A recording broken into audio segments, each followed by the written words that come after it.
that it falls on both of their hands, but honestly, it falls on our elected leaders most of all. There's an unemployment emergency in this country. There's a foreclosure epidemic, and we're witnessing the disappearance of the great American middle class, and our economy is based really on a balance of supply and demand. Right now, there's just no demand in the economy. There is no supply-side solution to our current problems, We need a demand-side solution. We need Americans with jobs, and businesses need customers with money in their pockets ready to spend it. That's the only thing that's going to kickstart our economy. Peter, I know you've got something to say here.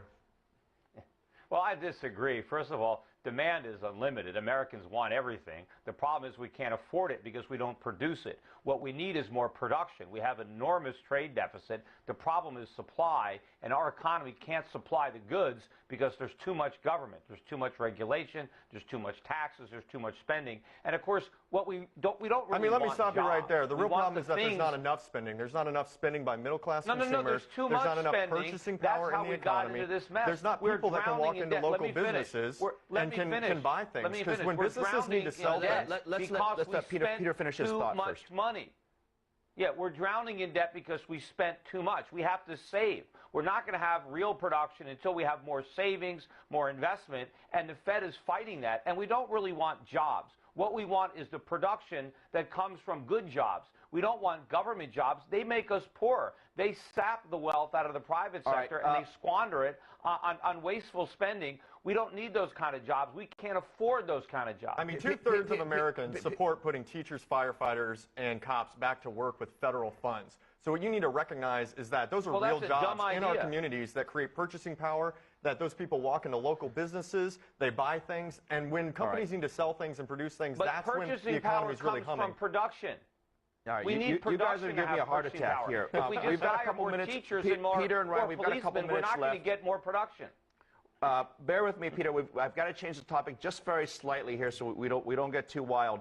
But part of what Bernanke does is trying to do, and this has to do with the unemployment as well, is there's been these claims out there by a lot of folks that a lot of the private sector, including entrepreneurs, and I'm sure we would all agree that it's good to have small business owners have access to capital. The question is, can we agree that this either helps or hurts entrepreneurialism in the United States by giving small business owners access to basically small business loans? And Peter, we're going to start with you. No. They're not giving business access to anything. They're giving Wall Street access to cheap money that they can speculate with. But what we need is savings to have real credit, and we're not getting any of that because in order to have legitimate credit that is going to go to business, people have to deposit money in banks, and no one's doing that because no one is saving. The Fed has a 0% interest rates, so we're not going to grow the economy. Small business is not going to get credit. All the credit is being diverted by the Fed to the government to finance the deficits and to finance the mortgage market. In fact, the Fed, as its stated goal, is to reflate a housing bubble. The Fed hopes that it could have an economic recovery by printing money and lending it to Americans at ultra-low rates. Hopefully they'll use it to speculate in the real estate market. I want to give Ryan a chance here to comment, Peter, on this before we go. Ryan, will it or will it not help entrepreneurship in terms of small business owners? Well, what we need is small businesses in this country because they create two-thirds of jobs, right? So anything that's going to help small businesses get back on their feet and start hiring again, start producing goods, and start selling more products,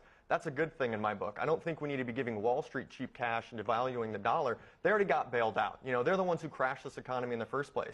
And last time I checked, Wall Street profits are soaring at record levels. What we need right now is a middle-class Reconstruction Act. We need to put the middle class back to work. We need a jobs program in this country so that people can afford to put a roof over their head, to provide for their families, and have a little money left over to enjoy life. The best jobs program is free market capitalism. That's what we need. We need the government to get out of the way.